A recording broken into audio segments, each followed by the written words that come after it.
Hello, I'm CGN. This is a quick video to show how to brighten an image in Canva. After starting Canva, we can go to File folder. I have an image. I drag and drop into Canva to upload the image. After uploading, we can click to open the image.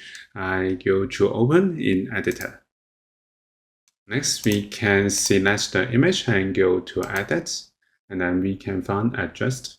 Click it, and then go into Adjust. We can find Light.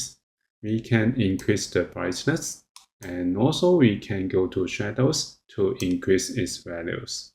And also we can adjust the contrast to make it less contrast, and also we can make a fine adjustment for the highlights. Just depends on your preferences. So this is how we can brighten an image in Canva. Thank you for watching this video. Hope this helped. Please subscribe this channel. More video we will share with you.